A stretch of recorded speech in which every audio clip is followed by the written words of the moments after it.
O Sol sempre nasce no leste. Você já ouviu falar disso? Se você ouviu, você acabou de cair numa astrobobagem.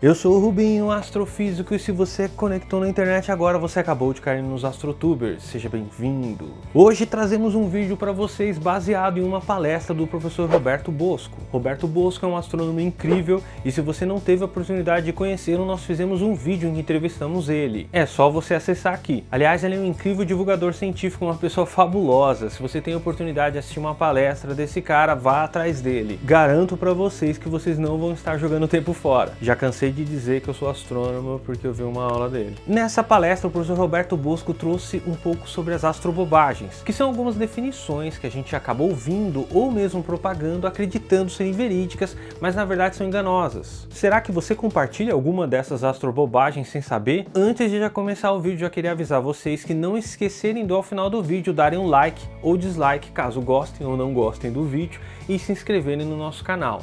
Beleza? Não esqueçam. Então vamos lá, vamos fazer um top 5 de 5 astrobobagens que você acreditava serem verdadeiras quando na verdade não são. Diga pra mim nos comentários se você sabia de todas elas. Te desafio. Vamos começar com a frase que eu disse logo no início do vídeo. O Sol nasce no leste? Essa é uma frase bem comum e as pessoas acabam divulgando constantemente. É possível você encontrar até essa frase em alguns livros didáticos, que na verdade ela está errada. Para provar isso, você pode realizar um experimento muito legal. Você pode iniciar a sua carreira de astrofotógrafo fotografando o nascer do Sol. Posicione sua câmera sempre no mesmo lugar e até marque a posição do tripé. Realize uma foto diariamente ao longo de muito tempo. E você vai notar que o Sol não nasce na mesma posição ao longo do ano. Na verdade, você vai ver que o Sol vai começar a se mover para um lado durante um tempo e depois vai começar a retornar para o outro lado. Para sermos bem precisos, o Sol vai nascer exatamente no ponto leste apenas 2 vezes ao longo do ano, nos dias que chamamos equinócio de primavera e equinócio de outono, dia 22 de setembro e dia 21 de março. Nesses 2 dias, sim, o Sol vai nascer no leste. Nos outros dias, não. Então, usar o Sol para determinar o leste não está correto. Você tem 2 chances em 365 para acertar, a não ser que você esteja em algum desses dias de equinócios.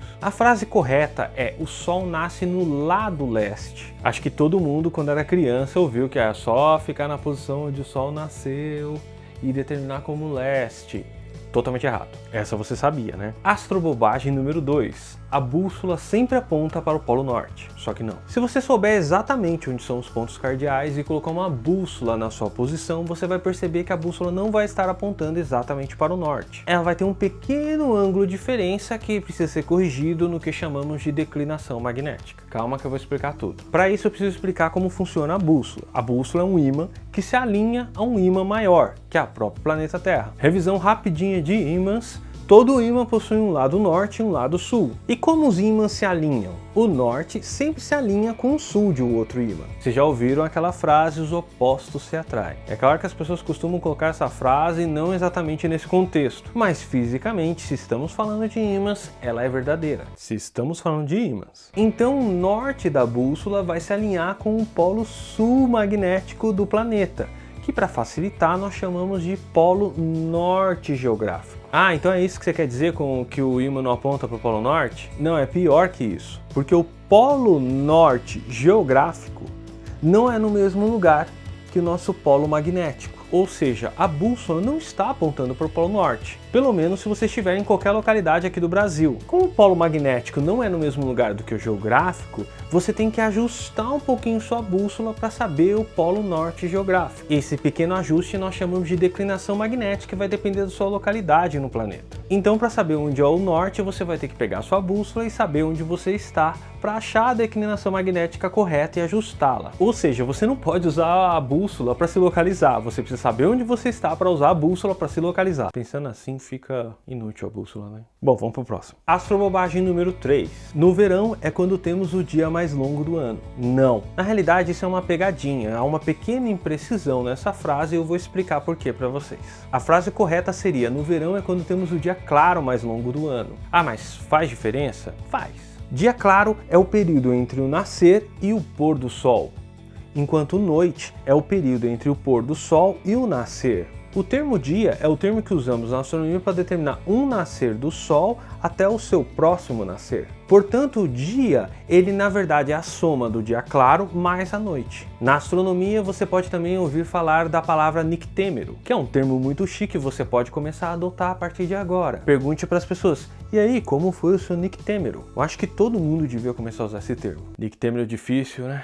Meu Deus. Ainda existe o termo dia civil, que começa à meia-noite e termina às 11h59.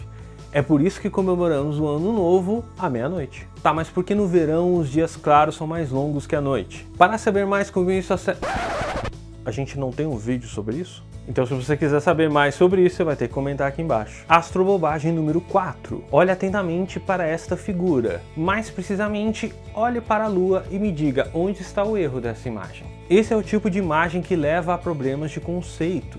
As pessoas acabam tendo uma ideia errada de como funcionam os eclipses. Se pudéssemos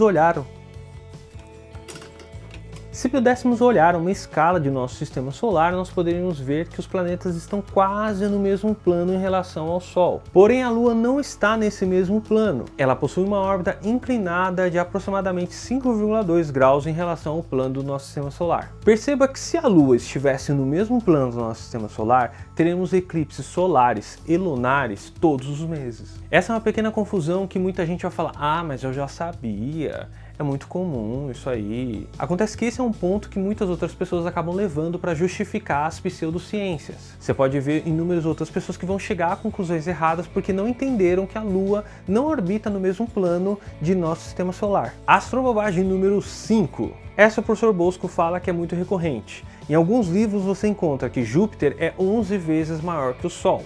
Em outros você vai encontrar que Júpiter é 1.300 vezes maior que o Sol. Não é possível, tem alguém errado aí. Na verdade, falta apenas um pouco de definição. Quando ele diz que Júpiter é 11 vezes maior que a Terra, ele está se referindo ao raio. Júpiter possui um raio de aproximadamente 70 mil quilômetros, enquanto que a Terra possui um raio de aproximadamente 6.300 quilômetros. Portanto, aproximadamente 11 vezes menor do que Júpiter. E quando ele fala 1.300 vezes, ele está falando sobre o volume. Ele quer dizer que se Júpiter fosse oco e a gente quisesse preencher Júpiter com terras, nós precisaríamos de 1.300 terras para encher Júpiter. A título de curiosidade, a Terra possui 1 trilhão de quilômetros cúbicos de volume. E Júpiter multiplica por 1.300. Eu tenho que fazer tudo, né? Então coloca aqui o valor, para não ter que ficar contando zero.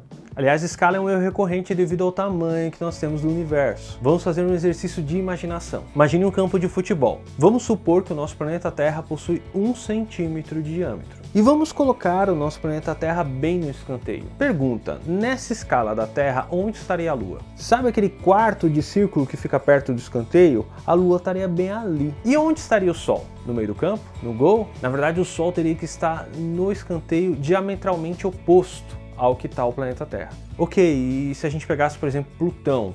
Não que ele seja planeta, só para colocar ele assim. Se a gente supor que esse campo de futebol, na verdade, se localiza dentro do estádio Maracanã, Plutão estaria lá na Ponte Rio-Niterói. E aí, vocês caíram em alguma astrobobagem? Confio em vocês, hein? Não se esqueçam, por favor, de dar um like no nosso vídeo e fazer um comentário aqui embaixo sobre o que vocês gostaram mais ou qual astrobobagem vocês não sabiam. Esse feedback ajuda a gente a melhorar os vídeos. Como eu já falei para vocês, os astrotubers são astrônomos profissionais, então é importante que para a gente continuar no nosso projeto, que você nos ajude. E antes de ir embora, eu quero fazer uma recomendação. Para quem é de São Paulo, talvez vocês conheçam algum planetário da cidade, o Planetário do Carmo ou o Planetário do Ibirapuera. Acontece que por conta da pandemia, esses planetários estão fechados. Porém, esses planetários criaram um canal no YouTube e estão divulgando ciência e astronomia de uma maneira muito legal. Eu quero que, por favor, vocês deem uma força para o canal e vão lá se inscrever no canal deles, que a gente vai deixar aqui na descrição. Vai lá e comenta assim, eu vim pelo Astrotubers, é um dos meus sonhos. E para saber mais sobre astronomia e ciência em geral, se inscreva no nosso canal. 50 mil. Vamos lá.